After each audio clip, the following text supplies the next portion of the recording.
નમસ્કાર. શ્રી કેશવ કેળવણી ટ્રસ્ટ સંચાલિત શ્રી સરસ્વતી વિદ્યા મંદિર મહેમદાવાદથી હું ડૉક્ટર નીરવ શાહ. ધોરણ 10ના વર્ષ 19-20ના ગણિત વિષયના પ્રકરણ 10 વર્તુળ એની આપણે અભ્યાસ કરીએ છીએ. ધોરણ 10ના વર્તુળ પ્રકરણમાં આપણે જે થિયરી ભણ્યા કે સમતલના કોઈ બિંદુમાંથી વર્તુળના સ્પર્શકની સંખ્યા, એના માટે આપણને 3 વિકલ્પો મળ્યા. એક, વર્તુળની અંદર હોય તો એ સ્પર્શક હોય જ નહીં. વર્તુળ પરનું બિંદુ હોય તો એ એકને માત્ર એક સ્પર્શક મળે, અને વર્તુળની બહારનું બિંદુ હોય તો આપણને 2 સ્પર્શક મળે. વર્તુળના બહારના બિંદુથી વર્તુળ સાથેના સ્પર્શ બિંદુને જોડતા રેખાખંડને સ્પર્શકની લંબાઈ કહે છે, અને બહારના બિંદુથી વર્તુળ ઉપર 2 સ્પર્શક હોય તો એ બંને સ્પર્શકની લંબાઈ એટલે કે પ્રમેય 10.2 વર્તુળની બહારના બિંદુમાંથી વર્તુળને દોરેલા સ્પર્શકોની લંબાઈ સમાન હોય છે. આ જ પ્રમેયને આપણે પાયથાગોરસના પ્રમેય પરથી પણ ઓળખી શક્યા. કોણ દ્વિભાજકની મદદથી પણ આપણે એનો ઉપયોગ કરીશું. એટલે અહીંયા જે આપણો નોંધ જે છે એબીસીમાં, તો હવે આપણે દાખલાઓ કેવી રીતે કરવાના છે, તો આ 2 ગુણધર્મો કે 2 પ્રમેયોનો ઉપયોગ કરી અને આપણે આ જ પ્રમેયને, એટલે આ વર્તુળના બહારના બિંદુમાંથી દોરેલા સ્પર્શકોની લંબાઈ સમાન હોય છે, અને જે પેલો લંબવાળો જે આપણો હતો પ્રમેય કે લંબ હોય છે, ત્રિજ્યાને લંબ હોય છે, તો એ બંનેનો ઉપયોગ કરી અને પાયથાગોરસ પ્રમેય, કોણ દ્વિભાજકની સંકલ્પના, આ બધા પરથી હવે આપણે વર્તુળના ઉદાહરણો એટલે વર્તુળના સ્પર્શક માટેના ઉદાહરણો આપણે જોઈએ. ઉદાહરણ 1, આપણી રકમ છે સાબિત કરો કે. શું સાબિત કરવાનું છે? 2 સમકેન્દ્રી વર્તુળો, 2 સમકેન્દ્રી વર્તુળો. સમકેન્દ્રી, તો સમકેન્દ્રી એટલે જેનું કેન્દ્ર એક જ છે તેવા 2 વર્તુળ. એટલે અહીંયા કેન્દ્ર એક જ હોય પણ વર્તુળ નાના મોટા હોય તો ત્યાં આગળ શું હોય, તો કે ત્રિજ્યા બદલાય. ત્રિજ્યા બદલાય એટલે અહીંયા 2 પ્રકારની ત્રિજ્યા હશે, એક નાનું વર્તુળ, એક મોટું વર્તુળ. બરાબર? તો 2 સમકેન્દ્રી વર્તુળોમાં મોટા વર્તુળની જીવા, મોટા વર્તુળમાં એક જીવા દોરો, એ નાના વર્તુળને સ્પર્શતી હોય, નાના વર્તુળને સ્પર્શતી હોય. અહીંયા આકૃતિમાં તમને બતાવેલું છે, એક મોટું વર્તુળ છે, એક નાનું વર્તુળ છે, બંનેનું કેન્દ્ર એક જ છે. બરાબર? હવે આ મોટા વર્તુળની જે જીવા છે, એટલે જીવા એ તમારા નાના વર્તુળ માટે શું થયો? સ્પર્શક. અને આ જીવા, આ લંબ અને આ વર્તુળ એ તમારો પ્રમેય 10.1 બનાવે છે. સિમ્પલ. બરાબર? ખ્યાલ આવી ગયો? તો 2 સમકેન્દ્રી વર્તુળોમાં મોટા વર્તુળની જીવા નાના વર્તુળને સ્પર્શતી હોય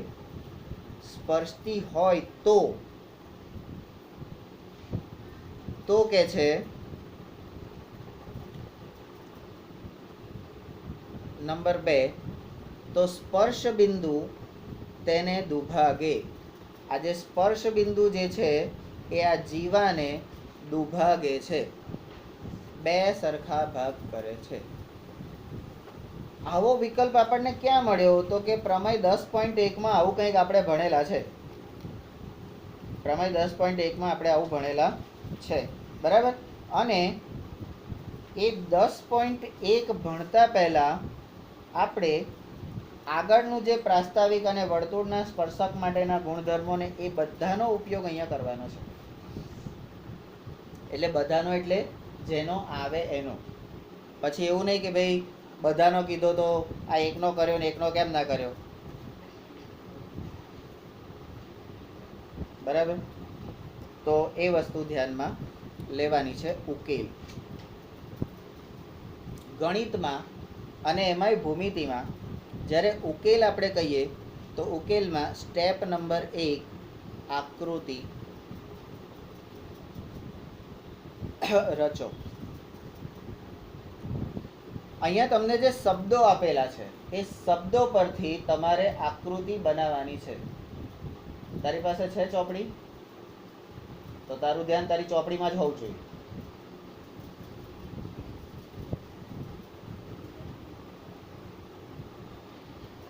તો અહીંયા બે સમકેન્દ્રી વર્તુળોમાં વર્તુળની મોટા વર્તુળની જીવા નાના વર્તુળને સ્પર્શતી હોય આ એક શરત છે. તો સ્પર્શ બિંદુ તેને દુભાગે છે. કોને? તેને એટલે કોને? અહીંયા તેને એટલે જીવાને. તેને એટલે જીવાને. તો આકૃતિ દોરો. ગણિતમાં અને ભૂમિતિમાં જ્યારે પણ તમને કંઈ તો શબ્દો પરથી આકૃતિ બનાવી દેવાની. આપણે દ્વિચલ અને બહુપદીમાં શબ્દો પરથી પદાવલી બનાવતા હતા, સમીકરણ બનાવતા હતા. અહીંયા આકૃતિ બનાવવાની. સ્ટેપ નંબર 2 આકૃતિમાં શું કર્યું તો કે O કેન્દ્રવાળા બે સમકેન્દ્રી વર્તુળો C1 અને C2 આપ્યા છે એટલે આપણે દોર્યા, બરાબર. નંબર 3 મોટા વર્તુળ C1 ની જીવા. હવે મોટા વર્તુળમાંથી એક જીવા દોરો. એ જીવા AB એ નાના વર્તુળ C2 ને બિંદુ P માં સ્પર્શે છે. અહીંયા P બિંદુ આગળ બિચારાને સ્પર્શે છે. અહીંયા આપણે એક ટપકું બતાવી દઈએ, બરાબર. અને એના માટે કહે છે તમે જુઓ આકૃતિ 10.8. તો આકૃતિ તો આપણી પાસે છે જ, બરાબર. સ્ટેપ નંબર 4 અહીંયા એ સાબિત કરવાનું છે કે AP બરાબર BP. A થી P સુધીનું અંતર અને P થી B સુધીનું અંતર એ તમારે સાબિત કરવાનું છે, બરાબર. તો સ્ટેપ નંબર 5 આ સાબિત કરવા માટે જે સાબિત કરવાનું છે, કારણ કે બંને સરખા છે, દુભાગે એટલે અહીંયા તમારે આને દુભાગે છે તો કેવી રીતે સાબિત કરવાનું? તો કે અહીંયા તમે A dash P dash B A dash P dash B, કારણ કે એક જ રેખા પરના 3 બિંદુ છે ને, બરાબર. અહીંયા કહે છે કે OP ને જોડો. કેન્દ્ર O અને આ બિંદુ P એને જોડો, પણ વાસ્તવિકમાં નહીં, ડોટેડ લાઈનથી આભાસી રીતે જોડો. Number 6 AB. આ AB કોણ છે ભાઈ? AB કોણ છે? મોટા વર્તુળની જીવા. અંદર લખેલું છે. AB કોણ છે? હા.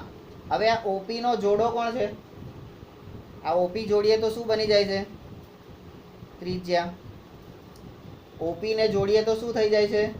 ત્રિજ્યા. કેન્દ્રથી વર્તુળ પરના બિંદુ ને જોડતો રેખાખંડ એટલે શું થયું? ત્રિજ્યા, બરાબર. તો AB એ P બિંદુએ, AB એટલે જીવા એ P બિંદુએ C2 નો સ્પર્શક છે. હવે આ AB શું થઈ ગયો? C2 માટે સ્પર્શક થઈ ગયો. મોટા વર્તુળ માટે જીવા, પણ નાના વર્તુળ માટે સ્પર્શક થઈ ગયો, બરાબર. નંબર 7 હવે આ OP એટલે તમારી ત્રિજ્યા છે. તો અહીંયા લખેલું જ છે કે OP તેની ત્રિજ્યા છે. OP તેની ત્રિજ્યા છે, બરાબર. તો આટલું બધું હજી તો તમે રકમ પરથી આકૃતિ દોરી અને આકૃતિને તમે ગણિતિક રૂપ આપ્યું. હજી દાખલાનો ઉકેલ નહીં કર્યો, આકૃતિને ગણિતિક રૂપ આપ્યું અહીંયા તમે, બરાબર. આ જે તમે આપ્યું અત્યાર સુધી, આ શું થયું? ગાણિતિક રૂપ.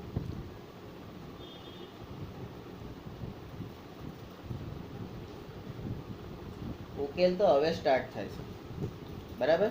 નંબર 8 તો કે છે કે આટલું બધું આપેલું હોય તો શું કરવાનું? તો કે આકૃતિ 10.1 ની યાદ અપાવે છે. પ્રમેય 10.1 ની યાદ અપાવે છે. તો શું કરવાનું? તો કે એને આધાર લેવાનો. પ્રમેય 10.1 પરથી આ પ્રમેય 10.1 શું છે એનું વિધાન અહીંયા લખવાનું. તો 10.1 શું છે? બરાબર. વર્તુળના કોઈ બિંદુએ દોરેલ સ્પર્શ બિંદુમાંથી પસાર થતી ત્રિજ્યાને લંબ હોય છે. તો એના પરથી તમે આ સ્પર્શક છે અને આ ત્રિજ્યાને લંબ હોય છે તો તમે ઓપી એ આપણી ત્રિજ્યા છે. ઓપી એ ત્રિજ્યા છે તો ત્રિજ્યા લંબ એબી. આ એબી એ શું છે? સ્પર્શક પણ છે. પહેલા વર્તુળ માટે તો સ્પર્શક છે ને, નાના વર્તુળ માટે. હવે અહીંયા હું લખી દઉં છું નાના વર્તુળ માટે. નાના વર્તુળ માટે ઓપી લંબ એબી એ સ્પર્શક છે. બરાબર. પણ મોટા વર્તુળ માટે એ જીવા છે. એ અહીંયા નીચે લખેલું જો 9 નંબર 9. હવે એબી એ વર્તુળ C1 ની જીવા છે. તો પ્રમેય 10.1 પરથી નાના વર્તુળ માટે ઓપી લંબ એબી છે, કારણ કે ઓપી ત્રિજ્યા એ સ્પર્શક એબી ને લંબ છે. હવે એબી જે છે આ એબી કોણ છે? તો એ C1 ની જીવા છે. આ C1 એટલે વર્તુળ C1 એટલે મોટા વર્તુળ, મોટા વર્તુળની જીવા છે. તો પછી કે છે ઓપી લંબ એબી અને આ મોટા વર્તુળની જીવા. તો શું કરવાનું? તો કે નંબર 10 તો કે છે આ ઓપી જે છે ને ઓપી ત્રિજ્યા એ જીવા એબી નો શું થઈ જાય? દ્વિભાજક. દ્વિભાજક થઈ જાય. તો કે કેમ દ્વિભાજક થઈ જાય એ અત્યાર સુધીની ચોપડીઓમાં આપણે લખતા હતા, પણ આ નવી આવી ને એનસીઈઆરટી એનસીઈઆરટી. એન એટલે નીરવ ગુરુજી, સી એટલે કોર્સ, બરાબર, આર એટલે રનિંગ અને ટી એટલે ટીચિંગ. એટલે નીરવ ગુરુજી જે રીતે ભણાવે એ રીતે જે ચોપડી બની એ એનસીઈઆરટીની ચોપડી બની. એનસીઈઆરટી. બરાબર. તો ઓપી ત્રિજ્યા એ એબી નો દ્વિભાજક છે એવું થઈ ગયું. એવું કેમ થયું? તો કે કારણ કે કેન્દ્રમાંથી જીવાને દોરેલો લંબ જીવાને દુભાગે છે. જીવાને દુભાગે છે. આવું કોણે કીધું? કેન્દ્રમાંથી જીવાને દોરેલો લંબ જીવાને દુભાગે છે. આવું કોણે કીધું? 10.1 નહીં કીધું? વર્તુળના જે ગુણધર્મો હતા ને, બરાબર, પેલા 9મા ધોરણમાં જે પદો ભણ્યા હતા ને એમાં આવું આવતું હતું. બરાબર. પણ આપણે તો યુક્તિ દીધી યાદ રાખવાના. આપણે યુક્તિ દીધી યાદ રાખવાના. લંબ એટલે કોણ? યુક્તિ દીધી. અને બે હરખા ભાગ કરે. એકને સાયન્સમાં નાખી દીધા, એકને કોમર્સમાં નાખી દીધા અને પોતે વચ્ચે આર્ટ્સમાં રહી ગયા. ચલો નંબર 11. તો હવે જો લંબ હોય અને એ જીવાને દુભાગે તો સમજી લેવાનું કે લંબ એ બે સરખા ભાગ કરે.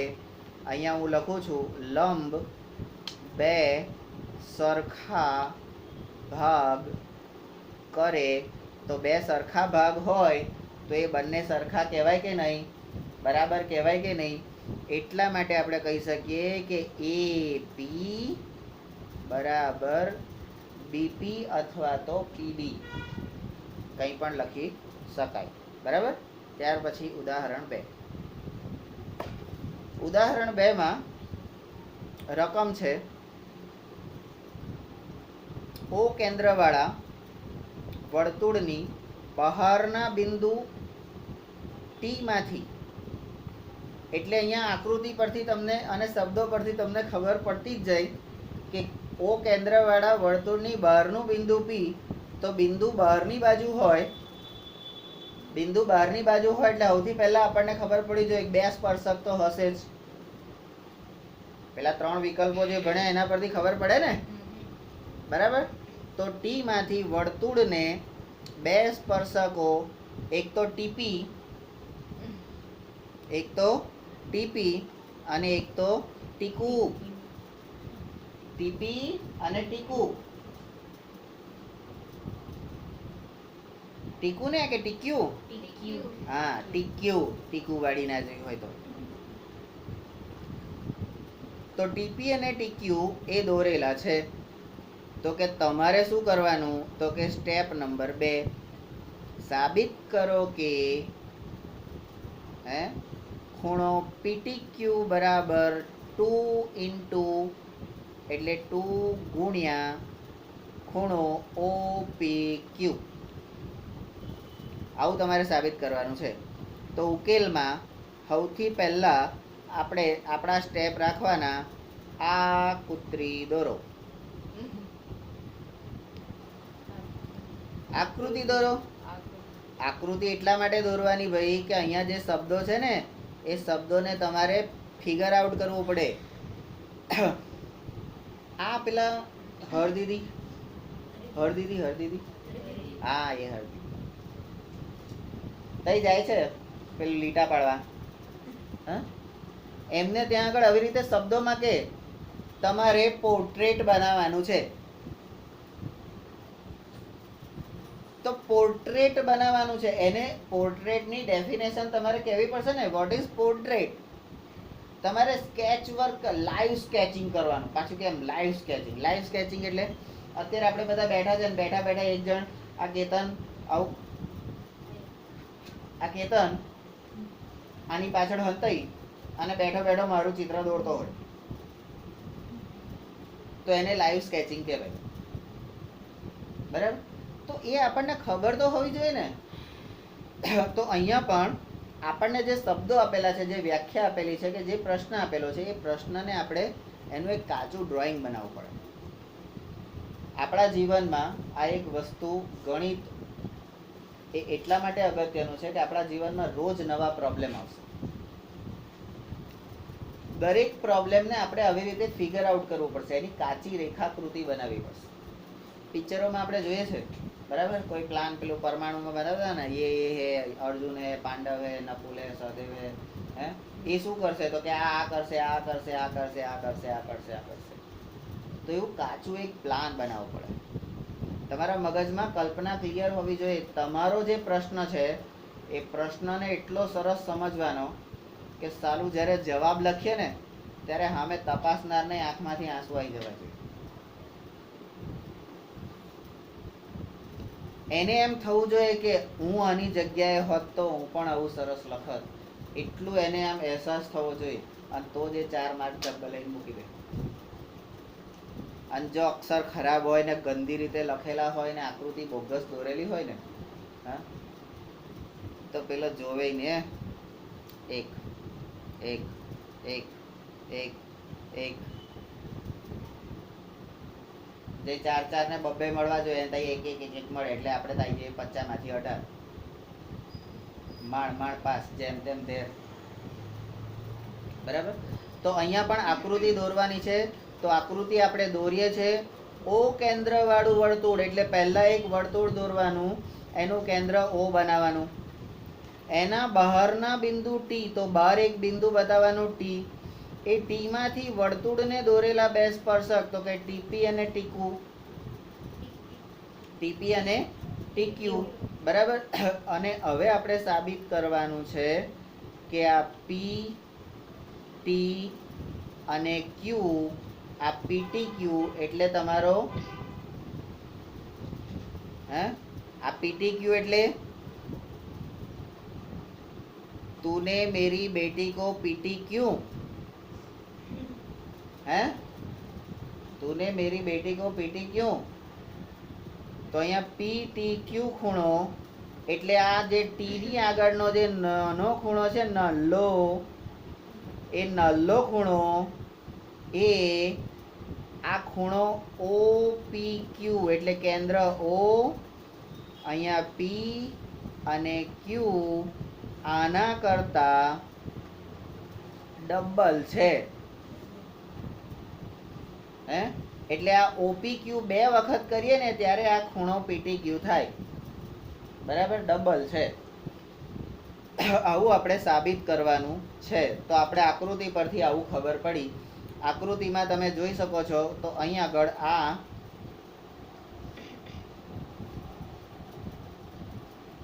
એક યુગ્મ કોણ Z બને છે, પણ એ આ ને આ ખૂણો હોય ને તો બરાબર છે, બાકી નથી. બરાબર, તો અહીંયા આગળ આપણે બધા હવે આપણા ગણિતના જ્ઞાનને અહીંયા એપ્લાય કરવાનું છે. Step number 2. હવે જે કર્યું છે ને, જે કર્યું એને ગણિતિક સ્વરૂપ આપો.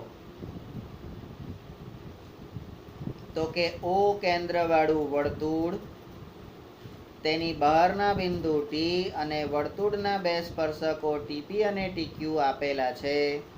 Step number 3. P અને Q તેના સ્પર્શ બિંદુઓ છે. જુઓ આકૃતિ. બરાબર. નંબર 5. અહીં આપણે સાબિત કરવું છે કે, તો આ બધું શું થયું? ગાણિતિક સ્વરૂપ. હવે તમારે ત્યાં આગળ એક્ઝામમાં આ બધું લખવાની જરૂર નથી. તમારે એક્ઝામમાં આ ગાણિતિક સ્વરૂપ છે એવું લખવાની જરૂર નથી. આ આપણી સમજૂતી માટે છે. બરાબર. તમારે તો આ ક્રમબદ્ધ જે નંબર આપેલા હોય ને, એક એક લીટી છોડીને એ જ ઝપકાઈ દેવાના રમાઈ. તો અહીંયા સાબિત કરવાનું છે. આપણે શું સાબિત કરવાનું છે? એટલે આપણે જો સાબિતીના પ્રમેય તરીકે આને લઈએ ને, તો આ પહેલા નંબરની આકૃતિ છે ને, એ ભાગ આપણો થયો પક્ષ. પછી આ જે સાબિત કરવાનું છે ને, એ થયું આપણું સાધ્ય. બરાબર.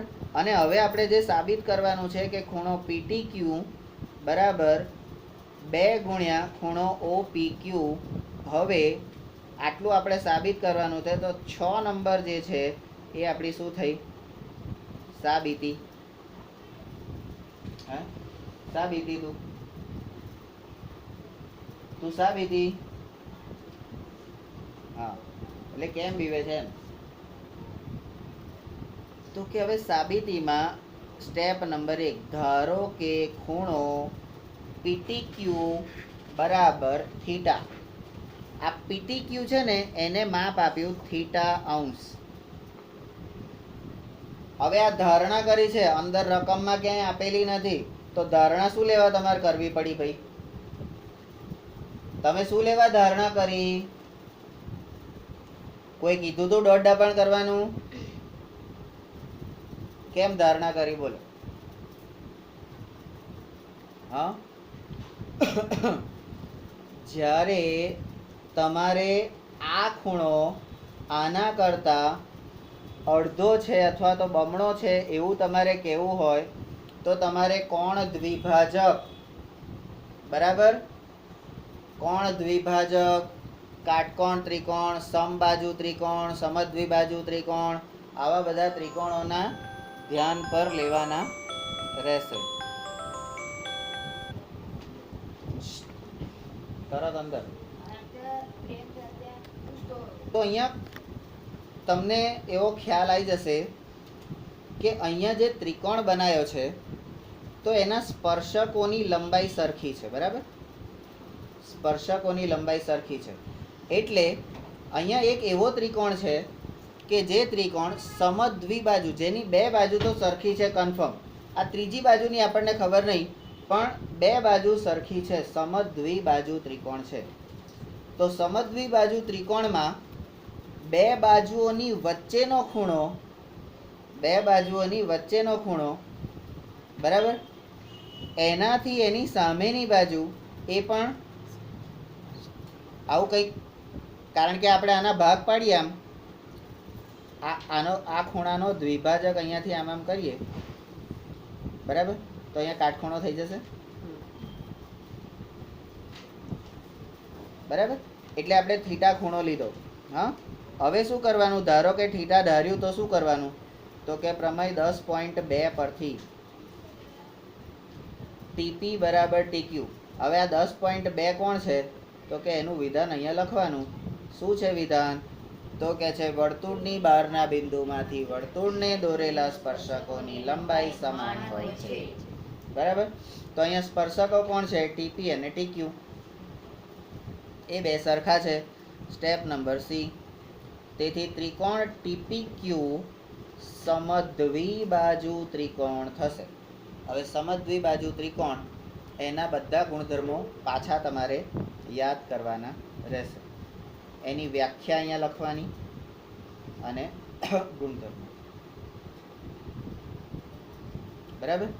ચલો, તો સમદ્વિભુજ થયો, સમદ્વિબાજુ ત્રિકોણ થયો તો શું થઈ ગયું? કે તો કે ખૂણો ટીપી ક્યુ બરાબર ખૂણો TQP. બરાબર. આ ટીપી ક્યુ એટલે પી ખૂણો આવે, સોરી, આ ખૂણો, અને TQP એટલે આ ખૂણો, આ બંને પણ કેવા થશે? સરખા થશે. સામસામેના ખૂણા સરખા થશે. બરાબર. તો હવે શું? તો વાંધો શું આવ્યો? તો કે એ સરખા એટલે કેવા? તો કે 1/2 180 માઇનસ થીટા. 1/2 180 minus theta. હવે આ 1/2 180 માઇનસ થીટા એ શું છે? બોલો શું છે?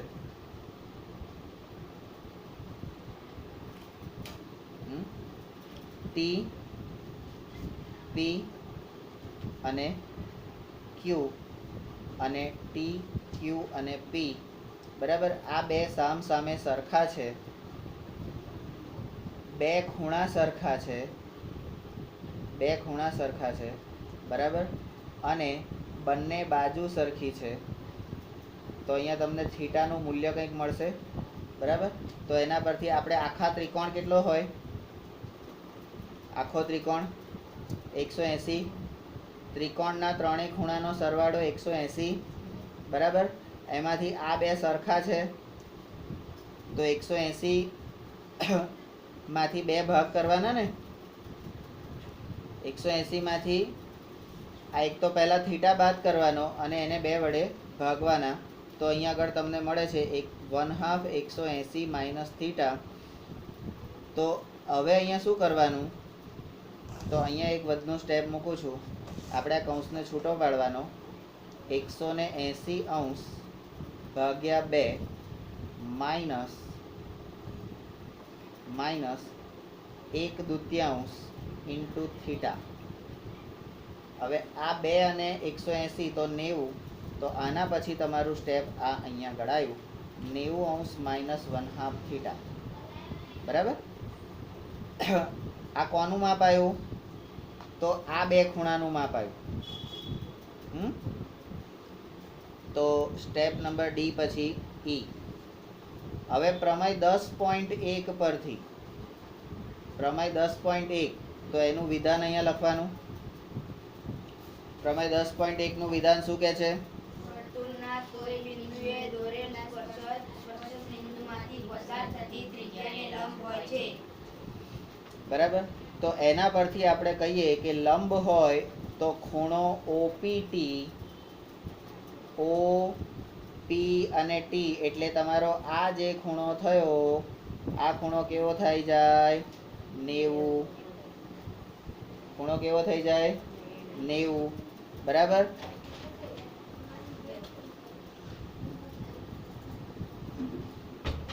તો હવે OPQ કેટલો થશે? OPQ એટલે આ નાનો ખૂણો જે છે એ કેટલો થશે? બરાબર. તો OPQ બરાબર ખૂણો OPT માઇનસ TPQ.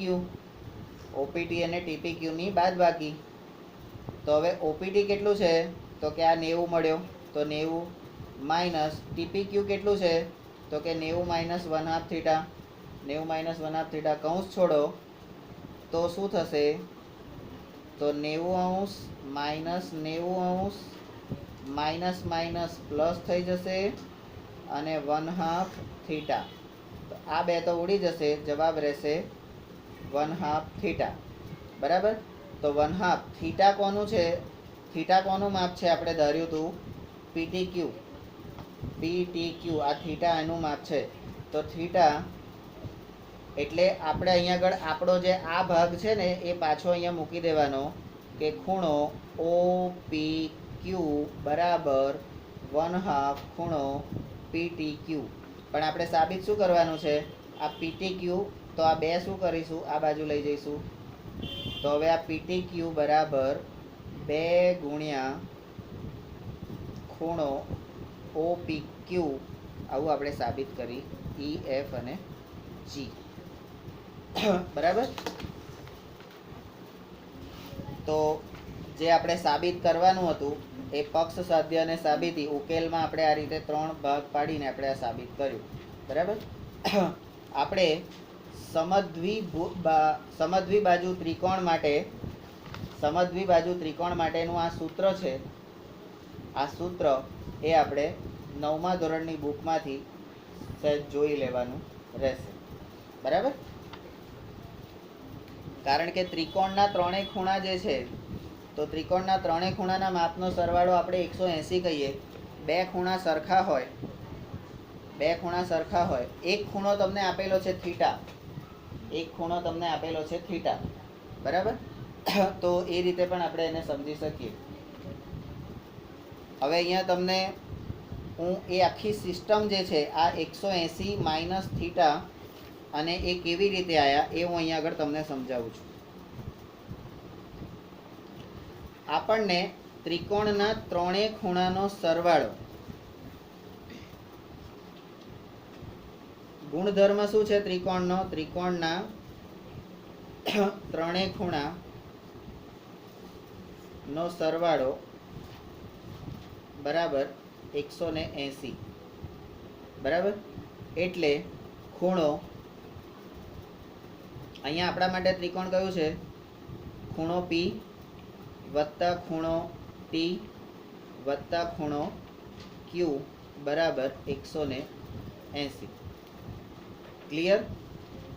હવે આ T જે છે ને એ મને થીટા આપેલો છે. તો ખૂણો P વત્તા થીટા વત્તા ખૂણો Q બરાબર 180. હવે આ થીટા જે છે એને હું આ બાજુ લઈ લઈશ તો મને ખૂણો P વત્તા ખૂણો Q બરાબર 180 માઇનસ થીટા. 180 minus theta. હવે આ બે જે ખૂણા છે P અને Q એ તો સરખા છે, P અને Q સરખા છે. બરાબર.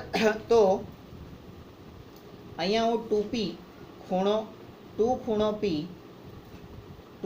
P બરાબર 2 ખૂણો Q બરાબર 180 માઇનસ થીટા આ રીતે લખી શકું. હવે આ ખૂણો P જે છે અને આ ખૂણો Q છે એમાંથી કોઈ પણ એક ખૂણો મારે લેવો હોય તો ખૂણો P બરાબર આ બે નીચે જશે એટલે 1/2 180 માઇનસ થીટા અને એના બરાબર તમે ખૂણો Q પણ લખી શકો. કારણ કે આ Q ને તમે લઈને આ કરશો તો પણ આ જ સૂત્ર આવશે અને P ને લઈને કરશો તો પણ આ જ સૂત્ર આવશે. હવે ખૂણો P એટલે શું, ખૂણો P એટલે શું એ તમે હવે સમજી લો. તો જે વચ્ચે હોય એ ખૂણો આવે. તો ખૂણો P એટલે ખૂણો OPQ બરાબર 1/2 180 માઇનસ થીટા બરાબર ખૂણો Q એટલે શું, બરાબર.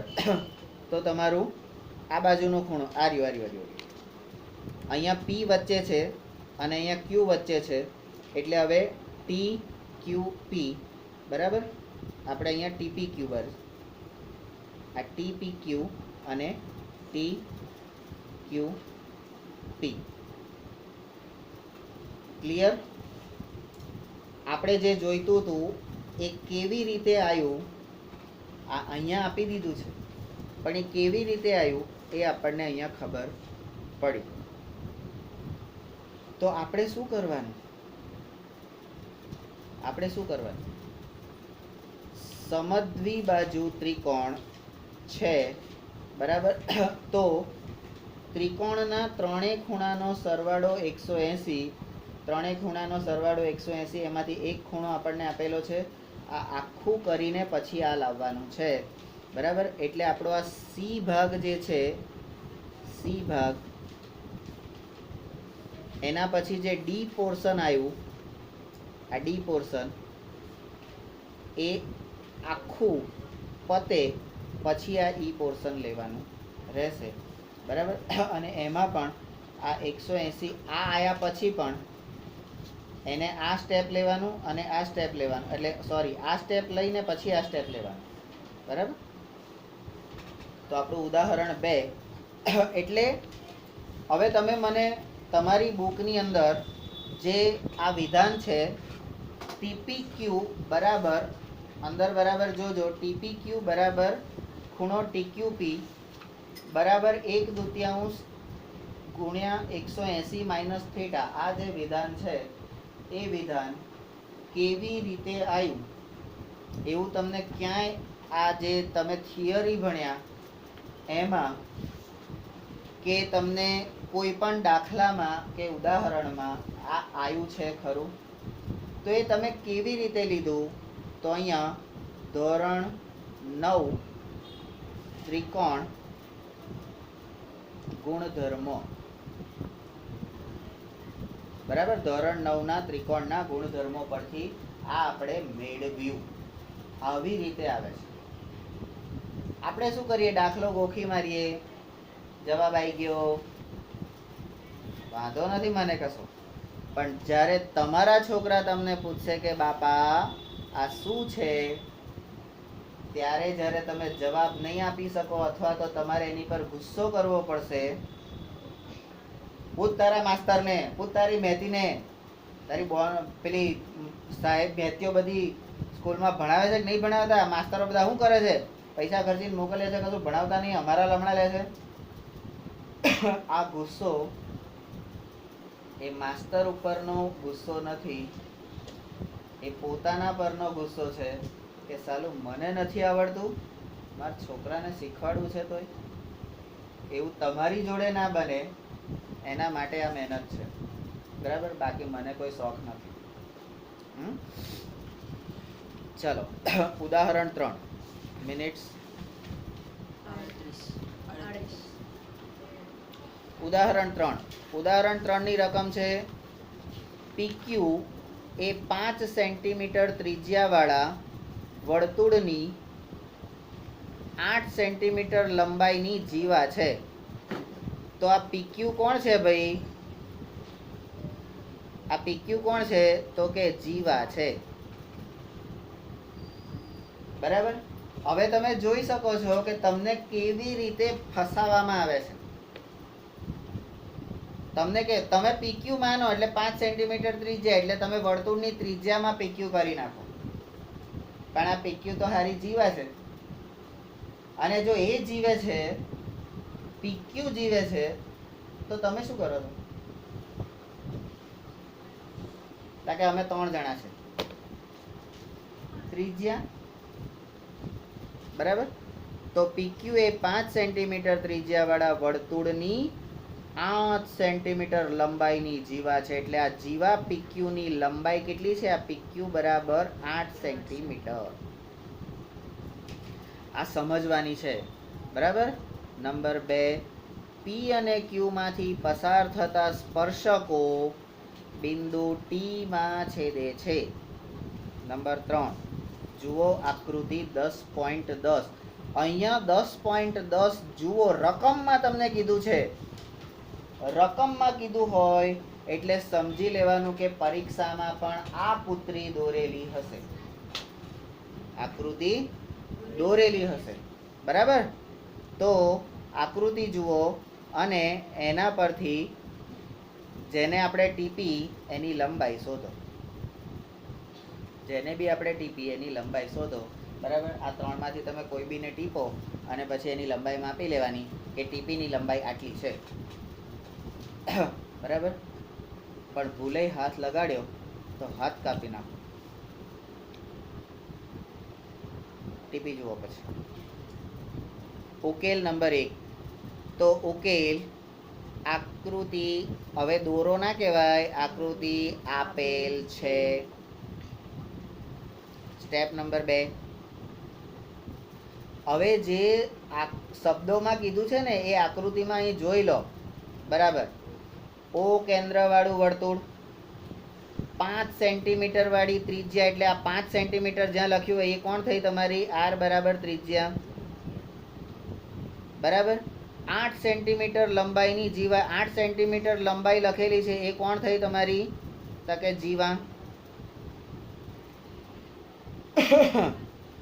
હવે પી અને ક્યુ માંથી પસાર થતા સ્પર્શકો, બિંદુ પી અને ક્યુ માંથી પસાર થતા સ્પર્શકો એ ટી બિંદુ આગળ છેદે છે. એટલે ટી બિંદુ શું થયું? વર્તુળની બહારનું. 2 હોય એટલે વર્તુળની બહાર જ મોકલી દેવાનો. બરાબર. તો કે હવે શું કરવાનું? તો કે આ ટીપીની લંબાઈ શોધો. એટલે સ્પર્શક, આ ટીપી એટલે કોણ થયો ભાઈ? તો હવે સ્પર્શકની લંબાઈ. ટીપી કોણ થયો? સ્પર્શક. અને સ્પર્શકની લંબાઈ શોધવાની છે. આકૃતિ પરથી થોડો ઘણો તો ખ્યાલ આવી જ જશે કે સ્પર્શકોની લંબાઈ તો સરખી હોય એટલે સમદ્વિભુજ ત્રિકોણ જ થશે, સમદ્વિબાજુ ત્રિકોણ. બરાબર. ચલો તો સ્ટેપ નંબર 2, ઓટી જોડો. ઓપરેશન થિયેટરમાં જોડો લઈને, એટલે જોડો એમ. હવે આપણે ઓપરેશન કરવાનું છે ને, તો ઓપરેશનમાં ઓટી જોડો. હે, એટલે ઓ એટલે કેન્દ્ર અને ટી એટલે બહારનું બિંદુ. આ બેને જોડવાની વાત છે. બરાબર. સ્ટેપ નંબર 3, ધારો કે તે પીક્યુ ને, આ પીક્યુ કોણ છે ભાઈ? જીવાને આરમાં છેદે છે. તો અહીંયા જે છેદતું હોય એ છેદ બિંદુ તમારે બતાવી દેવાનું આર. એમાં શું વાંધો? Step number 4. હવે આનાથી તમને શું મળે? તો કે ત્રિકોણ ટી પી ક્યુ સમદ્વિબાજુ ત્રિકોણ છે. હવે ટીપી ક્યુ કયો આવ્યો? તો કે આ ટી, આ પી અને ક્યુ. હે, સાલું ગયા આખા વર્ષે એબીસી આવ્યું. હે, અને આ વખતે કે ટીપી ક્યુ. બરાબર. દરેક દાખલામાં ટીપી